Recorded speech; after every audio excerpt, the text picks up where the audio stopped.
Hello दोस्तों, examination classes में आपका स्वागत है। आज मैं आप लोगों के लिए प्रायद्वीपीय पठार लेके उपस्थित हुआ हूँ। चलिए आइए देखते हैं प्रायद्वीपीय पठार होता क्या है।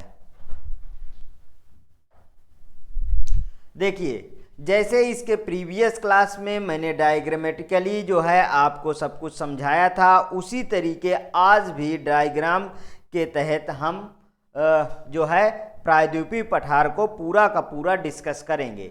ठीक है, लगभग इसकी 3 वीडियो आ सकती हैं। ठीक है, इसके 3 पार्ट्स आ सकते हैं। क्योंकि एक पार्ट और 2 पार्ट में ये पूरा का पूरा कवर नहीं होगा। चलिए आइए देखते हैं, समझते हैं। सबसे पहले आप देखिए कि हम लोग हिमालय के 4 टाइप के हिमालय होते थे। ट्रांस हिमालय, बृहद हिमालय, लघु हिमालय और शिवालिक हिमालय, जिनको हम अच्छी तरीके से ख़त्म कर चुके हैं। अब आते हैं उसके नीचे। देखिए, जिसमें से जो है उत्तराखंड सबसे फर्स्टली आप देखिए। उत्तराखंड में 2 ग्लेशियर मैंने बताया था, गंगोत्री और यमुनोत्री, जिससे यमुनोत्री से यमुना जी निकलती हैं और गंगोत्री से सबसे पवित्र नदी, देवतुल्य नदी, वो गंगा निकलती हैं। ठीक है, जो हिमालय पे आके हिमालय से निकलती हैं, जो संगम पे आगे, संगम मीन्स इलाहाबाद संगम। ठीक है, इलाहाबाद पे आगे जो है गंगा यमुना, मतलब यमुना और गंगा दोनों आके मिल जाती हैं और एक तरीके से यमुना जो है गंगा की सहायक नदी है, जिसके आगे गंगा ही कहलाती हैं। ठीक है, तो यहीं से यमुना जी का अंत हो जाता है। इतना समझ में आया। अब देखिए आगे चलते हैं, आगे समझते हैं। यहाँ देखिए, अगर मैं यहाँ की बात करूँ तो ये क्या है मेरा, देखिए ये मेरा भारत है। ठीक है, ये मेरा पूरा भारत है और इसको जिस तरीके से मैं बना रहा हूँ उसी तरीके से आप जो है बनाते चलिए। ठीक है, ये देखिए,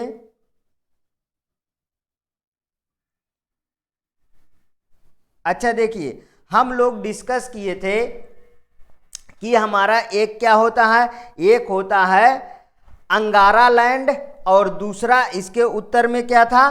दोनों जो है जब हमारा इसको अगर मैं कहूँ, इसको बोलूं तो ये एक पांजिया, क्या पांजिया, पहले क्या था पांजिया। पांजिया का मतलब कि एक ही पिंड था, तो सब उसके पास जो है आपस में पांजिया टूट गया, आपस में पांजिया टूट गया और 7 महाद्वीपों का निर्माण हुआ, जिसमें से अंगारा लैंड एंड गोंडवाना लैंड। तो हमारा दक्षिण वाला पार्ट अगर हम इसकी बात करें तो एक गोंडवाना लैंड है, और इधर उत्तर वाला पार्ट करें तो क्या है, अंगारा लैंड है। ठीक है, बीच में इसके क्या बहता था, टेथिस सागर, जिसमें जो है हमारा जो है गोंडवाना लैंड है वो उत्तर की ओर प्रवाहित हो रहा है, अभी भी उत्तर की ओर प्रवाहित हो रहा है, जिससे कि हिमालय का उत्थान अभी भी जारी है। इतना समझ में आया।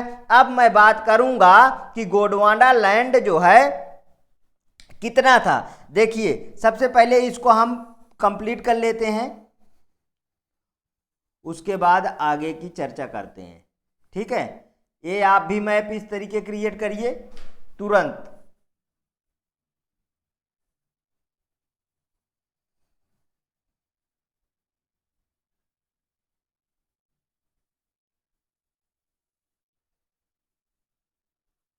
ठीक है, मैप आपका क्रिएट हो गया। अब आगे बढ़ें।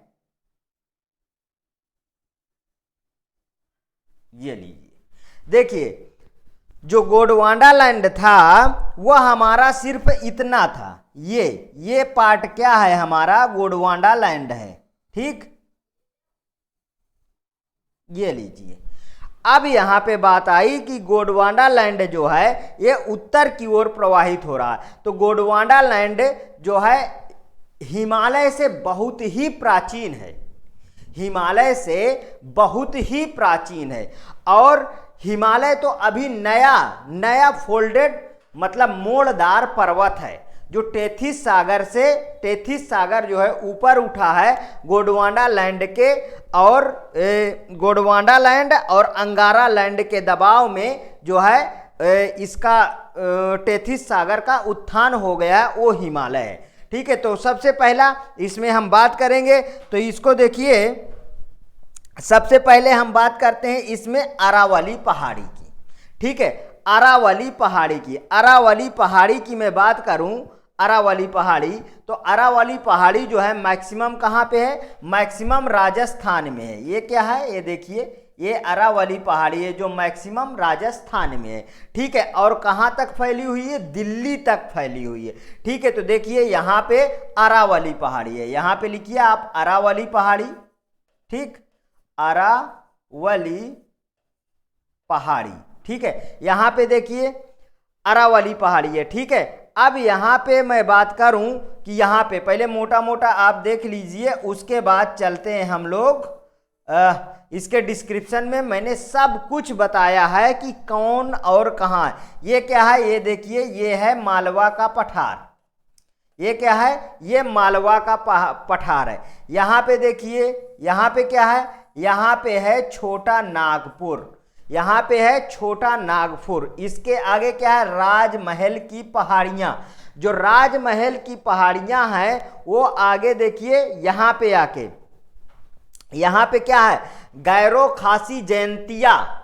गैरो खासी जयंतिया मीन्स कि हम लोग मेघालय में पहुंच गए हैं। तो यही राजमहल की जो पहाड़ियां हैं, ये मेघालय में गैरो खासी जयंतियां इसी का पार्ट है। ठीक है, अब देखिए, मतलब कि राजमहल की पहाड़ियां, बीच में जो है क्या है, इसके बहुत सारा गड्ढा है। एक तरीके से अगर देखिए तो बहुत सारा गड्ढा है। गड्ढा मतलब क्या है कि ये धंसा हुआ पार्ट है। अब धंसा हुआ पार्ट है तो जो गंगा जी आती हैं और इधर से ब्रह्मपुत्र आती हैं। ठीक है, तो ब्रह्मपुत्र और गंगा जी दोनों अपने जो बालू और मिट्टी काट के ला रहे हैं वो इस क्षेत्र में छोड़ रही हैं। तो ये क्षेत्र क्या हुआ कि भर गया है। ठीक है, जब ये क्षेत्र भर गया है तो यहीं पे क्या है, बांग्लादेश है। इतना समझ में आया। तो हम यहाँ पे देख लिए कि राजमहल की पहाड़ियां हैं और यहाँ पे छोटा नागपुर पठार है और यहाँ पे मालवा का पठार है। ठीक है, इतना समझ में आया। अब देखिए, इसके मालवा के पठार के दक्षिण में है विंध्य पहाड़ियाँ। ठीक है, ये पे यहाँ पे क्या है, यहाँ पे है विंध्याचल की पहाड़ियाँ। इतना समझ में आ गया। अब देखिए, इसके दक्षिण में है सतपुरा पहाड़ियाँ। इसके दक्षिण में क्या है, सतपुरा पठार। ठीक, सतपुरा की पहाड़ियाँ, और ये पूरा पठार है, ये सतपुरा पठार। अब देखिए, बात यहाँ तक आ गई। यहाँ पे अगर मैं बात करूँ कि ये देखिए, हमारा जो क्षेत्र था कौन सा, गोंडवाना लैंड, वो तो इतना ही था ना दोस्तों, इतना ही था ना। लेकिन इसके बाहर अगर मैं इसकी बात करूं तो फिर इतना क्षेत्र कहां से आ गया, ये क्षेत्र कहां से आया। अगर मैं देखिए, यहां से पूरा का पूरा, यहां से पूरा का पूरा एक तरीके का क्या है कि एक तरीके के बाउंड्री टाइप में पर्वत है, और इसके उत्तर साइड में कटा छटा पर्वत है। कटा छटा कैसे है, क्योंकि इधर से पश्चिम से लेके उत्तर की तरफ ढाल है। पश्चिम से लेके उत्तर की तरफ मैक्सिमम ढाल है।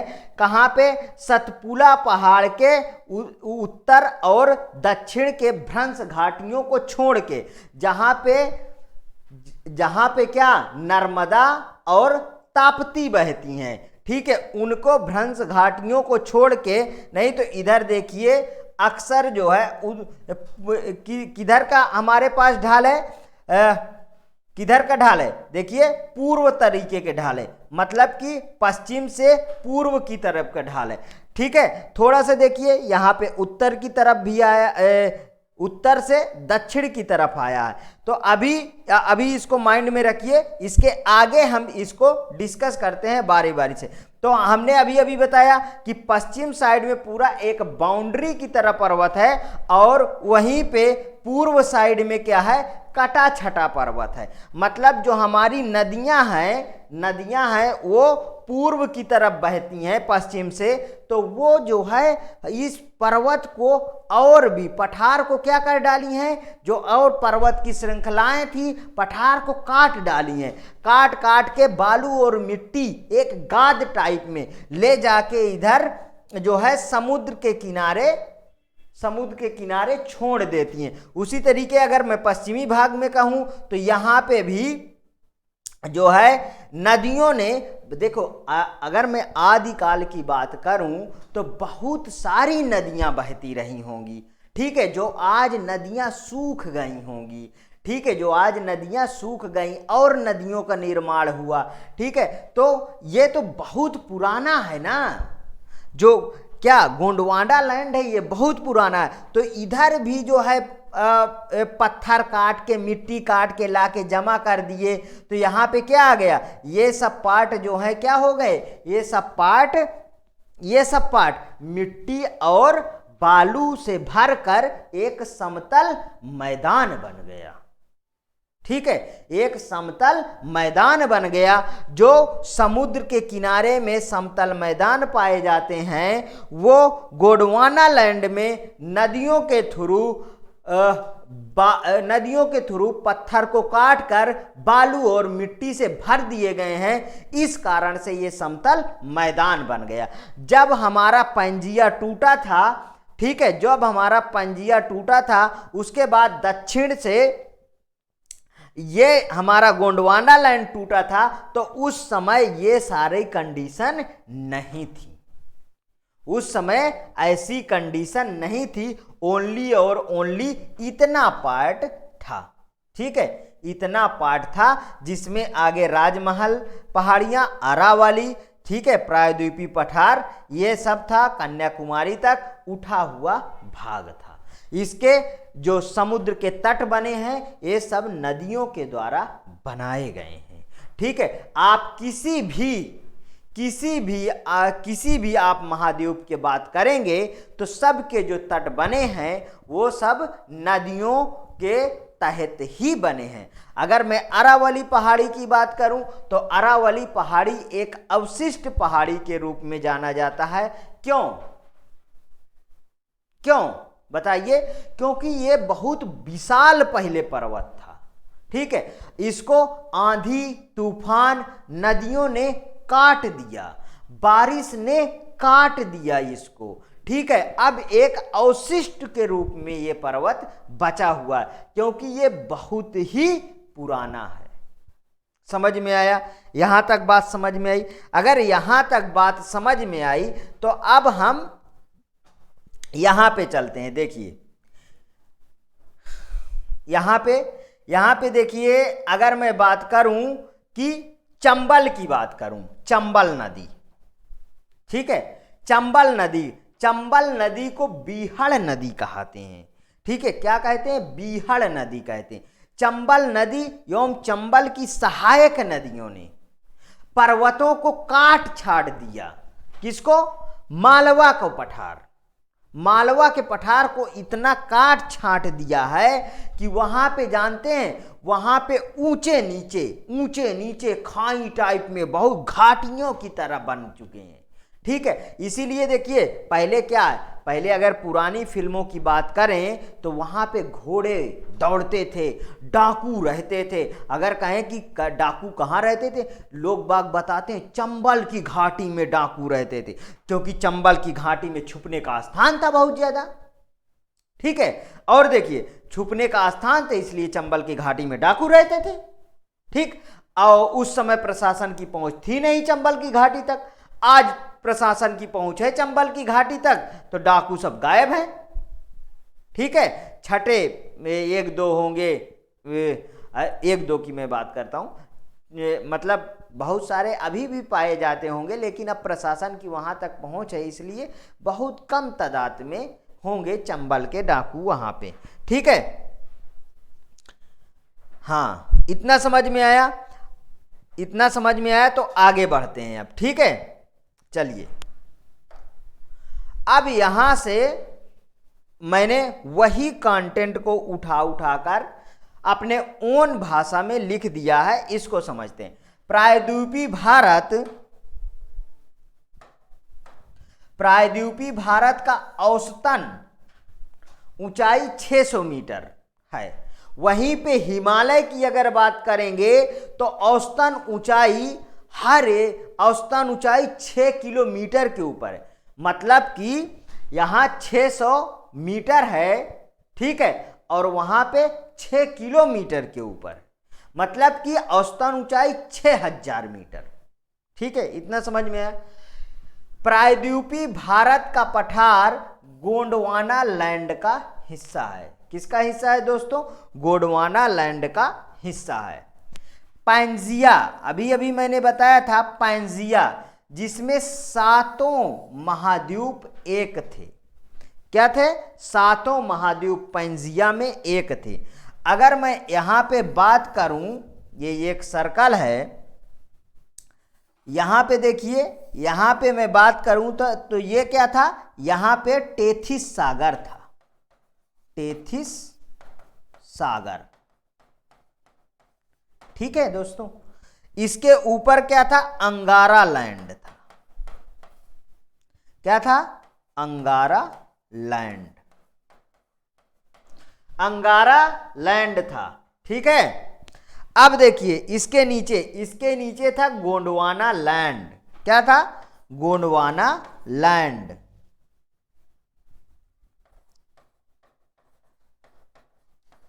ठीक, इतना समझ में आया। अब देखो ये भी क्या है? ये भी टूट गया बाद में। ये भी क्या हुआ? टूट गया बाद में। भारत और अफ्रीका बना। क्या बना मित्रों? भारत और अफ्रीका।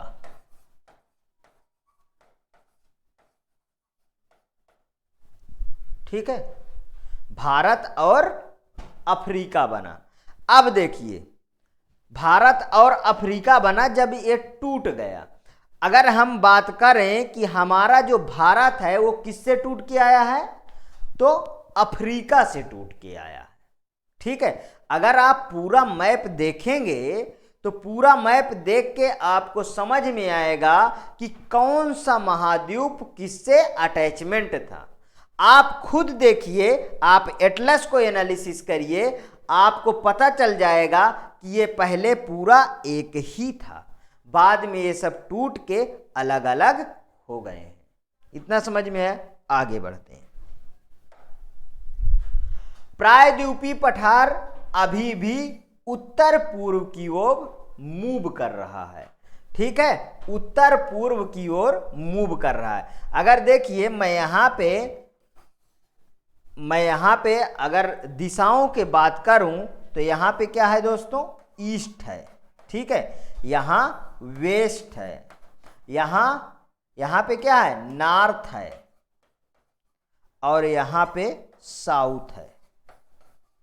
ठीक है, अब देखिए, अब इसके सब जो है सब इसका डिवाइडेशन कर दूं तो इसके और भी दिशाएं निकल आएंगी। देखिए यहां पे नॉर्थ ईस्ट है, यहां पे साउथ ईस्ट है, और यहां पे क्या है? नॉर्थ वेस्ट है, और यहां पे क्या है? साउथ वेस्ट है। इतना समझ में आया क्या?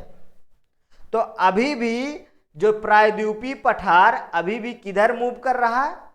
उत्तर पूर्व की ओर मूव कर रहा है। तो किधर मूव कर रहा है? इस दिशा में अभी भी मूवेबल है। ठीक है दोस्तों, प्रायद्वीपीय भारत का पठार आंतरिक रूप से स्थिर है।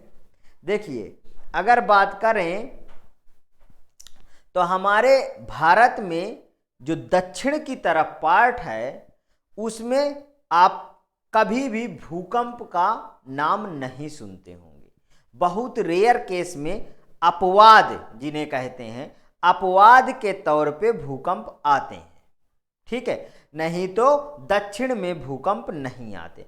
वहीं पे उत्तर में देखिए जहां हिमालय स्थित है, अक्सर आप देखेंगे वहां पे भूकंप आया, वहां पे ये हो गया। ये सब क्यों? क्योंकि हिमालय अभी अस्थिर है। ठीक है, और देखिए भूकंप कैसे आते हैं? टेक्टोनिक थ्योरी, टेक्टोनिक्स प्लेटें जो हैं वो आपस में टकराने की वजह से भूकंप आते हैं। उथल पुथल टेक्टोनिक प्लेटें होती हैं तभी भूकंप आते हैं। मीन्स कि जिस एरिया में भूकंप आते हैं वो अभी अस्थिर है। वो क्या है? अस्थिर है, इसलिए वहां पे भूकंप आते हैं। जो पार्ट स्थिर होता है वहां पे भूकंप बहुत कम आते हैं।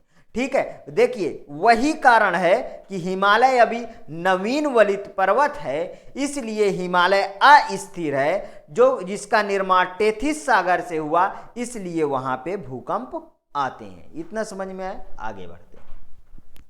हिमालय देखिए आगे मैंने नोट भी किया है, हिमालय अस्थिर है, इसलिए इस क्षेत्र में अभी भी भूकंप आ रहे हैं, अभी भी इसका उत्थान जारी है। देखिए माउंट एवरेस्ट, जिसको तिब्बत में सागर माथा के नाम से जाना जाता है, माउंट एवरेस्ट की ऊंचाई 8,848 मीटर पहले थी।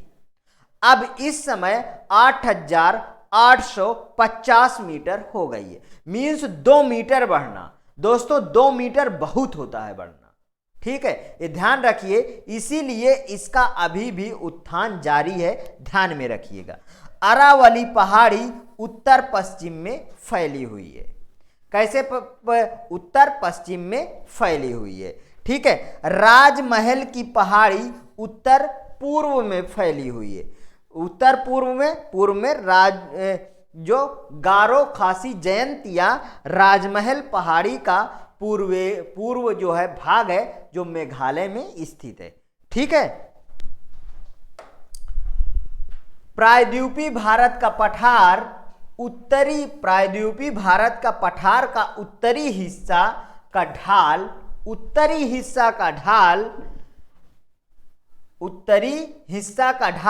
उत्तर की ओर है। ठीक है, उत्तर की ओर है। यही कारण है कि चंबल इटावा में जाके मिलती है। ठीक है, बेतवा यमुना नदी में मिल जाती है। ठीक है, सोन गंगा में। ठीक है, सोन नदी कहां पे मिलती है? गंगा में मिलती है। अच्छा ठीक है, इतना समझ में है। आगे देखिए, अब हम दूसरा डिस्कस करते हैं भाग सतपुरा के उत्तर में नर्मदा नदी बहती है। सतपुरा के उत्तर में नर्मदा नदी बहती है, दक्षिण में ताप्ती नदी बहती है। ठीक है दोस्तों, इनका ढाल पश्चिम की ओर है, अरब सागर में जाके ये दोनों नदियां मिलती हैं। अच्छा देखिए, इसके दोनों पार्ट में ये जो है भ्रंश से होकर गुजरती हैं। अच्छा भ्रंश क्या है इसको समझ लेते हैं थोड़ा, कि भ्रंश क्या है। भ्रंश देखिए दोस्तों, धंसा हुआ पार्ट होता है। धंसा हुआ पार्ट को क्या कहते हैं? हम भ्रंश कहते हैं। ठीक है, जब दो पार्ट धंस जाते हैं और बीच का पार्ट उठा होता हो, तो धंसे हुए पार्ट से आप देखेंगे तो उठा हुआ पार्ट क्या दिखता है? पर्वत दिखता है। एक्चुअल में वो पर्वत नहीं होता, वो दोनों धंस गए हैं, जो भ्रंश घाटियां हो गई, इसलिए वो पर्वत बन गया है। ठीक है दोस्तों, तापी नदी से लेकर कार्डोमम पहाड़ी तक पश्चिमी घाट का विस्तार है। तापी नदी से लेकर कार्डोमम पहाड़ी तक पश्चिमी घाट का विस्तार है। दोस्तों जब मैं ये चैप्टर पढ़ा रहा हूं, तो उस समय आप प्लीज आप जो है मैप लेके समझते रहिएगा, तभी समझ में आता है। देखिए, पश्चिमी घाट और पूर्वी घाट जहां मिल जाते हैं उसे क्या कहते हैं? नीलगिरि पर्वत कहते हैं। एक तरीके का नीलगिरि पर्वत पश्चिमी और पूर्वी पर्वतों का गांठ है, एक तरीके का गांठ बनाता है, जिसे नीलगिरि पर्वत के नाम से जाना जाता है। ठीक है दोस्तों, पूर्वी घाट कटे फटे होते हैं। वहीं पे देखिए नीलगिरि पर्वत का विस्तार तमिलनाडु, केरल, कर्नाटक, मतलब कि नीलगिरि पर्वत जो है 3 राज्यों में विस्तृत है। तमिलनाडु में है, केरल में है और कर्नाटक में है। अरावली पहाड़ी गुजरात के पालमपुर से लेके उत्तर पूर्व में दिल्ली के मजनू का टीला दोस्तों, गुजरात में पालमपुर है, ठीक है, और दिल्ली में क्या है, मजनू का टीला तक व्याप्त है। लगभग इसका मैक्सिमम 800 किलोमीटर में ये फैला हुआ है और इसका मैक्सिमम क्षेत्र जो है राजस्थान में है। ठीक है मित्रों, आगे बढ़ते हैं। दक्षिणी भाग राजस्थान में जरगा पहाड़ी के नाम से जाना जाता है। ठीक है, दक्षिणी भाग राजस्थान में जरगा पहाड़ी के नाम से जाना जाता है। किसका? अरावली पहाड़ी का। दिल्ली में दिल्ली रिज के नाम से जाना जाता है। अरावली का दिल्ली में जो भाग है उसे दिल्ली रिज के नाम से जाना जाता है और राजस्थान में जरगा पहाड़ी के नाम से जाना जाता है। ठीक है मित्रों, आगे बढ़ते हैं। सर्वोच्च श्रेणी गुरु शिखर है। सर्वोच्च श्रेणी शिखर अरावली का क्या है? गुरु शिखर है। बार बार ये क्वेश्चन हर 5वें 6वें पेपर में रिपीट हो जाता है कि अरावली का मैक्सिमम श्रेणी कौन सा है? वो क्या है? गुरु शिखर है। ठीक है, दुनिया का सबसे प्राचीन अवशिष्ट पर्वत अरावली ही है। मालवा का पठार। अब आ जाते हैं हम मालवा के पठार पे। अरावली के दक्षिण में, विंध्य के उत्तर में, अरावली के दक्षिण में और विंध्य के उत्तर में निर्माण उत्तर में फैला हुआ है, जिसका निर्माण ज्वालामुखी के शांत लावे से हुआ है। देखो, एक होता है विस्फोटक लावा और एक होता है शांत लावा। तो इसका निर्माण शांत लावा से हुआ है, बेसाल चट्टानों से हुआ है। कैसी चट्टानों से? बेसाल चट्टानों से हुआ है। यही कारण है कि यहां काली मिट्टी पाई जाती है। क्या पाई जाती है मित्रों? काली मिट्टी पाई जाती है। चंबल और उसकी सहायक नदियों ने मालवा के पठार को बहुत ऊंचा नीचा बना दिया है, अर्थात बीहड़ बना दिया है। अगर मैं बोलूं दोस्तों कि यहां पे ये मालवा का पठार है, तो देखिए मालवा का पठार में अगर देखिए ये गया है, मान लीजिए चंबल नदी, तो देखिए इसमें इस तरीके बहुत सारी नदियां आके मिलती हैं। ठीक है, इसकी बहुत सारी सहायक नदियां आके मिलती हैं, जो मालवा पठार को काट छाट कर दिया है। तो अगर मैं इसको बात करूं तो थोड़ा सा नोट कर लीजिए। तो ऐसे अपरदन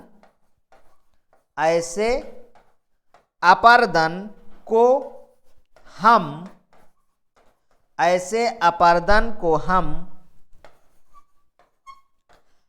अवनालिका क्या बोलते हैं? अवनालिका